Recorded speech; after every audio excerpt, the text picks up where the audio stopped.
Estejam sempre atentos e orem para que vocês possam escapar de tudo que está para acontecer e estar de pé diante do Filho do Homem, Lucas, o autor de Lucas e Atos, capítulo 21, verso 36. É um lindo verso que nos anima a orar e ficar atentos para escapar diante de tudo aquilo que o inimigo coloca à nossa frente. Esse texto foi escolhido pela Nair Gomes, de João Pessoa, Paraíba.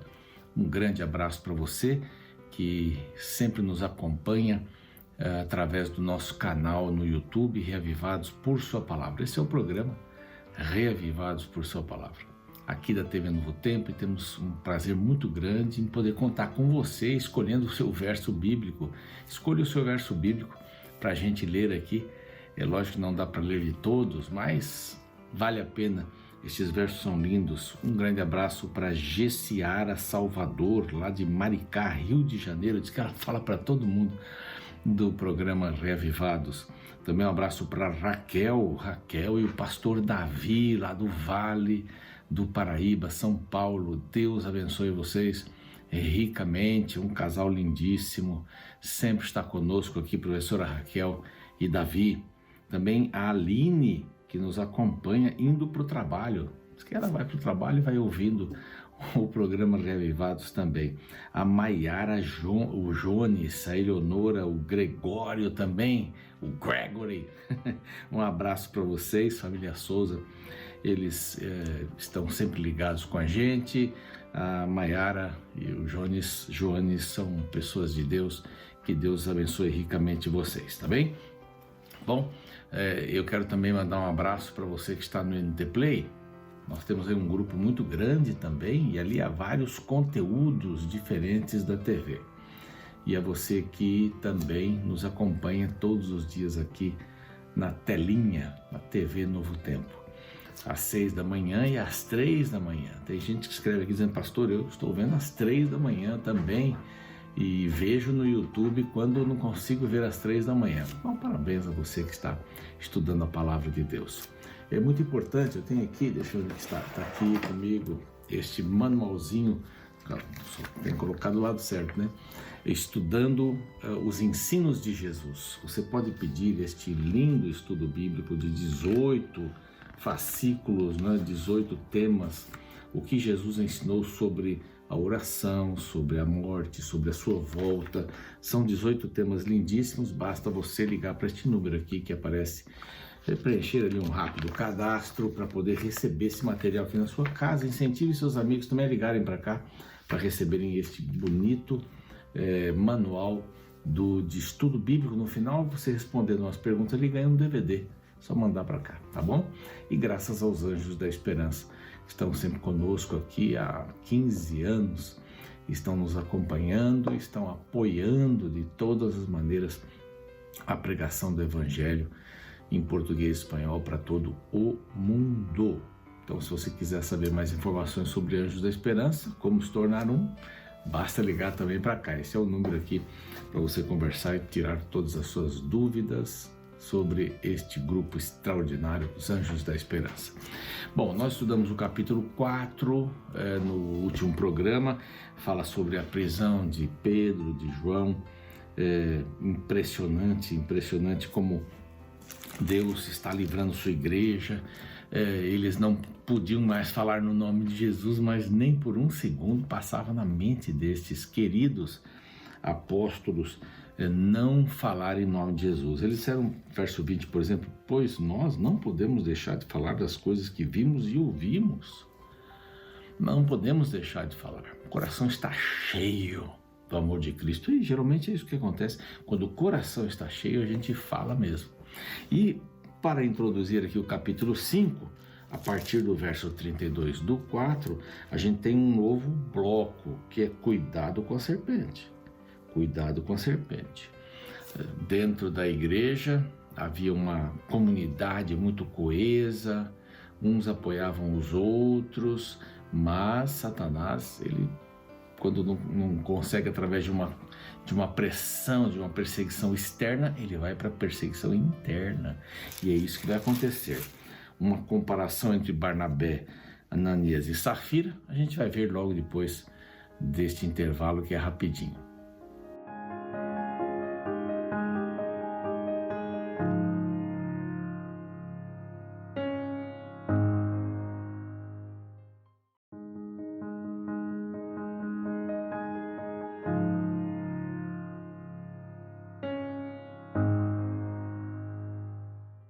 Muito bem, estamos de volta com o programa Reavivados por Sua Palavra aqui da TV Novo Tempo.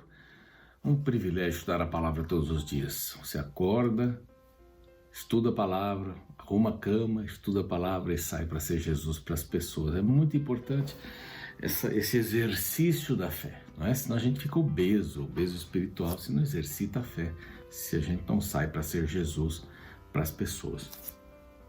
A Bíblia aqui traz no final do capítulo 4, começo do 5, uma preocupação muito grande. Já no finalzinho, a gente vê que a igreja estava unida, maravilhosamente unida, as pessoas ajudavam umas às outras, um exemplo para a gente, né? Sempre olhar para o outro. A gente diz, não me importa o outro, né? O outro que tem a sua vida, eu tenho a minha, está tudo certo, cada um sofre ou tem a alegria que semeou, né? Mas tem muita gente que não teve oportunidade e a gente precisa ter esse coração, esta visão para ajudar as pessoas. E a igreja fazia assim. Os que tinham condições vendiam até algumas propriedades e colocavam aos pés dos discípulos. E termina exatamente nisso. Barnabé, este Barnabé natural de Chipre, que vai ser um homem muito importante na pregação da palavra, com Paulo e com também outros que ele teve a oportunidade de treinar, um líder da igreja, que vende, diz aqui, vendeu um campo, trouxe o preço e o depositou aos pés dos discípulos. E agora vem essa questão de por que o título aqui no final é cuidado com a serpente, né? Porque Satanás, quando não consegue de um jeito, ele vai de outro. A perseguição da igreja, ele não estava resolvendo, então agora ele cria uma dissensão dentro da igreja. É bem comum isso, bem clássico em relação a este inimigo, né, vencido, derrotado. Ele coloca duas pessoas aqui, Ananias e Safira. Ananias quer dizer cheio de graça, né? Cheio de graça. E Safira quer dizer bela. Então, esse casal viu uma grande oportunidade. Os outros estavam ali distribuindo suas rendas, vendendo seus bens, e eles colocaram no coração vender também, mas criaram um plano. Olha, nós vamos vender os nossos bens, né, o terreno que nós temos, o campo que nós temos, e vamos guardar uma parte para a gente, vamos dar outra parte, vamos agir como se a gente estivesse dando tudo. Isso é hipocrisia. Aqui é hipocrisia. A hipocrisia é uma das piores coisas do mundo. Uma pessoa hipócrita é uma pessoa mentirosa que acha que todo mundo é tolo, é nécio e deseja enganar as pessoas. É isso, hipocrisia.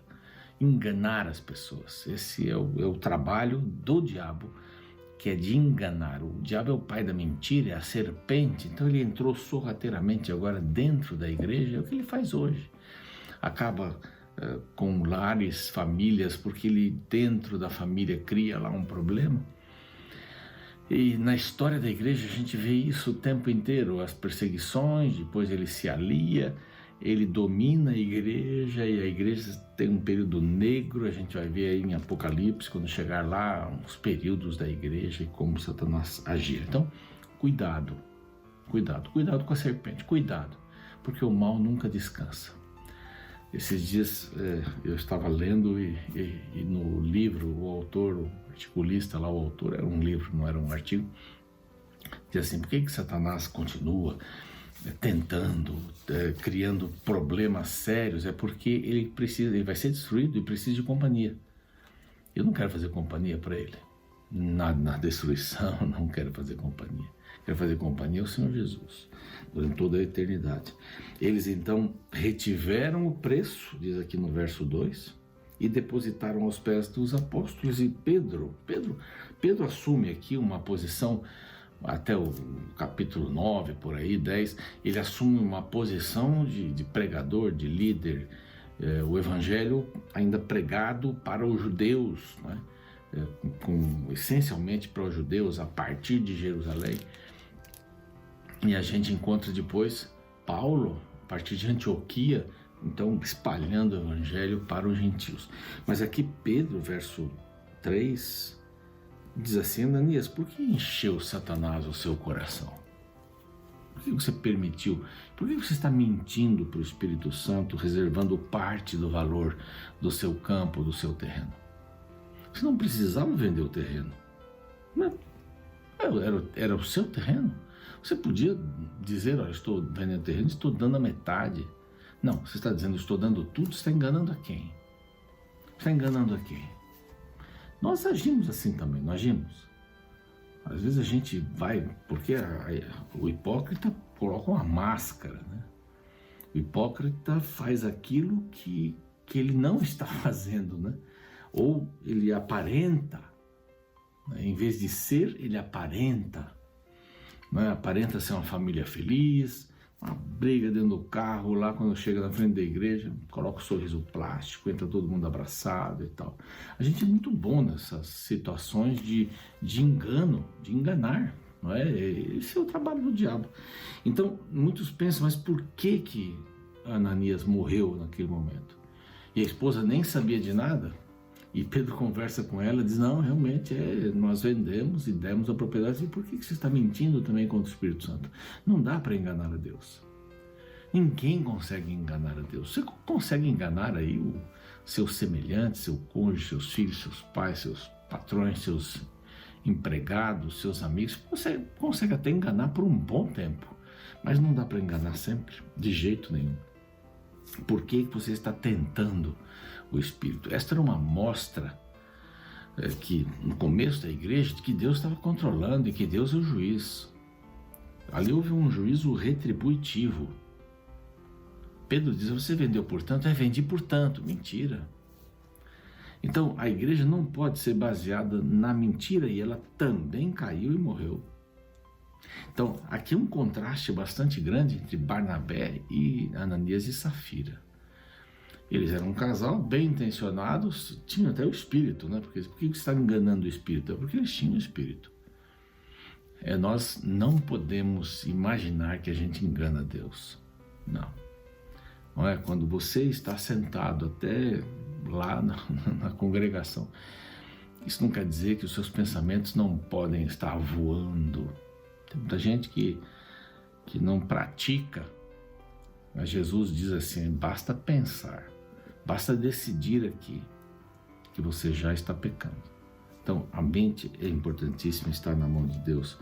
Agora então começa esse ministério dos apóstolos, do verso 12 até o verso 16, os versos, né? Muitos sinais e prodígios eram feitos entre o povo pelas mãos dos apóstolos. E eles costumavam se reunir lá no pórtico de Salomão. E dos restantes ninguém ousava juntar-se a eles, porém o povo, os restantes da liderança, né, os líderes lá do povo de Israel, de jeito nenhum. O povo lhes tributava grande admiração e crescia mais e mais, diz aqui, a multidão dos crentes. E aqui um detalhe importante: homens como mulheres eram agregados. Aqui a igreja vem valorizando tanto homens como mulheres, e isso é citado mais de uma vez. Lucas, que é o especialista, né, em todas as classes, não existe uma teologia masculina nem uma teologia feminina. Existe teologia. Eu vi aí uma live, infelizmente, respeito os títulos desta doutora, 2 doutorados e tal, etc., teologia romana, mas não existe teologia da mulher. Jesus não dizia assim: bom, agora vamos cuidar das prostitutas. Ele cuidava das prostitutas. Agora vamos cuidar dos mentirosos. Ele cuidava dos mentirosos.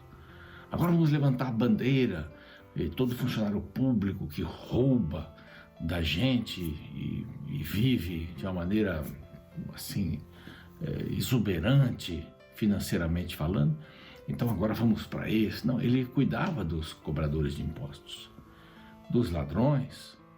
Não tinha esse negócio de levantar uma bandeira. Por quê? Porque o evangelho é para todos. Então a gente já tem que ter isso no coração. O evangelho é para todos. Não importa gênero, a cor, não importa nada, o estado social, não importa nada. O evangelho é para todos. E aqui diz, homens e mulheres eram agregados, sem diferença. Tanto os pobres como os ricos. Os ricos não deixavam de ser ricos, mas eles repartiam o que tinham. Então a sombra dos apóstolos, né, curava. Eles colocavam os doentes no caminho. Né? Verso 16, afluía também muita gente das cidades vizinhas a Jerusalém, levando doentes e atormentados por espíritos imundos, e todos eram curados. A igreja vivia um momento extraordinário, um impulso que o Espírito Santo estava dando à igreja, mas aí você sabe, cuidado com a serpente, vem lá o engano dentro da igreja, isso daí é comum. A igreja não é um lugar de impecáveis, né? De pios, mas de pessoas pecadoras que foram salvas por Jesus Cristo. E agora a inveja, depois de hipocrisia, parece a inveja, né? A hipocrisia é você enganar o próximo, né?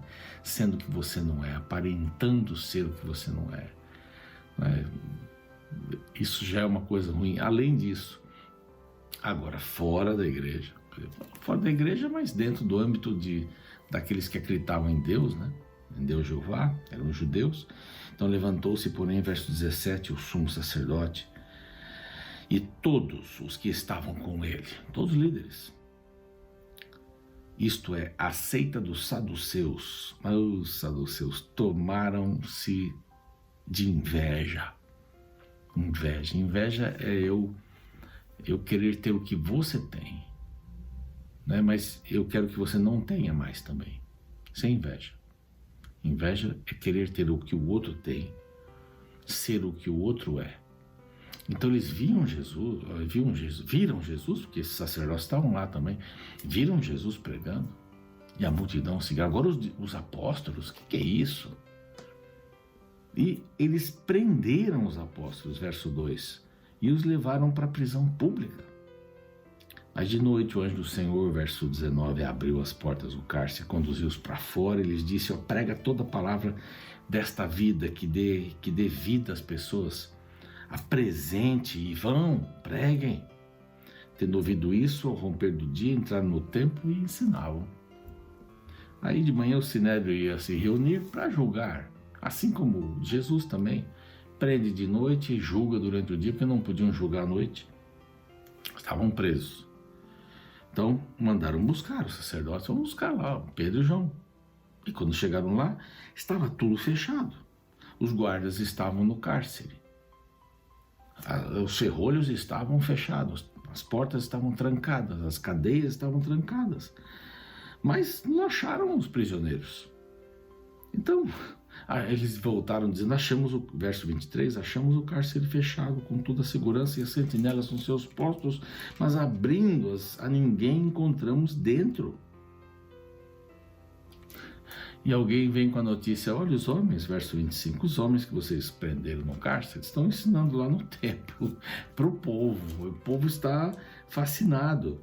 E aí os capitães, os guardas os trouxeram sem violência, porque temiam o povo, e diante do sinédrio, diante do sumo sacerdote, olha, o sumo sacerdote, vejam, a influência através da inveja desses homens, né, desses líderes, eles queriam sempre derrubar. E nós vamos encontrar aqui nesse pedaço aqui, a verdade e suas consequências, um conselho que é o sinédrio, né? E se apresenta aqui, verso 28, diz, expressamente vos ordenamos que não ensinasseis nesse nome, o nome de Jesus, não é para falar em nome de Jesus. Isso é mentira, vocês não devem falar nisso. E vocês estão enchendo Jerusalém, olha que beleza, enfim, enchendo Jerusalém com essa doutrina. Por isso nós queremos lançar, vocês estão querendo lançar sobre nós o sangue deste homem. desse Jesus. Então não queremos que vocês falem sobre Jesus. Aí vem um bloquinho aqui, os apóstolos afirmam a verdade. Olha, verso 29 é muito importante. Antes importa obedecer a Deus do que aos homens. Antes importa obedecer. Nós somos testemunhas, vocês mataram. E aí vem Gamaliel, porque eles queriam matá-lo, verso 33. Vamos matá-los. Aí Gamaliel vem. Era respeitado e disse, gente, já passou aqui um Teudas, já passou aqui um Judas, que não é o Judas Iscariotes, eles passaram e pereceram com movimentos aí, etc. Se esse movimento é de Deus, vai prosperar. Vai prosperar. E nós não queremos estar lutando contra Deus. Se não é de Deus, esse movimento não vai prosperar. Vai acabar. Então os apóstolos foram açoitados e foram recomendados. Não falem nada a respeito desse nome. Mas eles saíram felizes aí. Eles se retiraram do Sinédrio, verso 41, regozijando-se, felizes por terem sido considerados dignos de sofrer por este nome. O nome de Jesus agora vai aparecer em tudo, né? E todos os dias no templo, todos os dias, verso 42, de casa em casa, não cessavam de ensinar e pregar Jesus, o Cristo. Que possamos também ter esse senso de urgência, pregar com a nossa vida, com as nossas palavras, com as nossas ações, a respeito de Jesus, ser Jesus para as pessoas. Não podemos parar de fazer esse trabalho lindo que os apóstolos começaram a fazer depois que Jesus foi. Vamos orar?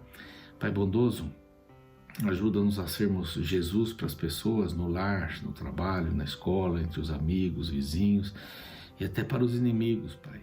Que eles possam reconhecer que há alguma coisa diferente no nosso coração. Se alguém está vivendo um momento difícil da vida, Pai, dê paz a este coração. É o que nós te rogamos por Jesus. Amém. Você fica agora com a ilustração do capítulo e com a música para a TV, tá bem? Um grande abraço. Até amanhã. Ben Johnson foi um atleta canadense que chocou o mundo nas Olimpíadas de Seul em 1988. Conhecido também como Big Ben, ele ganhou a medalha de ouro ao vencer a prova dos 100 metros rasos. Seu nome poderia ter sido eternizado no quadro de heróis do atletismo, mas ficou marcado por protagonizar uma das maiores vergonhas da história do esporte. 2 dias depois, ele foi desqualificado quando o exame antidoping acusou o uso de substâncias ilegais. Histórias como essa revelam a tragédia da desonestidade. Pessoas que mentem para ganhar vantagem, iludindo o público com uma aparência de bondade, ao passo que escondem a maldade por detrás de seus atos. Infelizmente, muitas pessoas desonestas não são pegas pelas leis humanas. Porém, o tribunal divino não falha. Não tem como enganar a Deus, pois ele sabe até mesmo nossas motivações. Interessante que no livro de Atos, capítulo 5, encontramos um casal que tentou ser desonesto com Deus, não cumprindo uma promessa feita a ele. A partir do verso 3 lemos: Então disse Pedro: Ananias, por que encheu Satanás o teu coração para que mentisse ao Espírito Santo, reservando parte do valor do campo? Conservando-o porventura, não seria teu?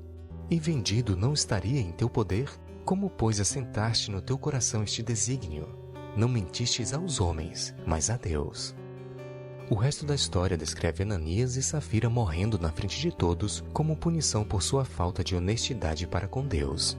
Interessante que a Bíblia não apresenta em nenhum momento alguém os forçando a fazer tal promessa de doação. Porém, alguns intérpretes acreditam que Ananias e Safira quiseram usar sua contribuição como um meio de promoção pessoal dentro da igreja. Gostaram da ideia de serem destacados no meio dos irmãos pelo valor monetário, pela quantidade de sua oferta. O que esta trágica história nos ensina é que para Deus as nossas motivações são mais importantes que as nossas ações. Em outras palavras, não adianta fazer o certo pelo motivo errado. Embora o casal tivesse levado uma doação financeira para Deus, este dinheiro estava manchado pela mentira, desonestidade e um sentimento de autopromoção. A severa punição de Ananias e Safira nos lembra que Deus leva muito a sério as razões por dentro de nossas atitudes. Como bem declarou a escritora Ellen White, precisam conhecer os motivos específicos que inspiram as ações específicas. Cada ato de sua vida é julgado não pela aparência exterior, mas pelo motivo que ditou a ação.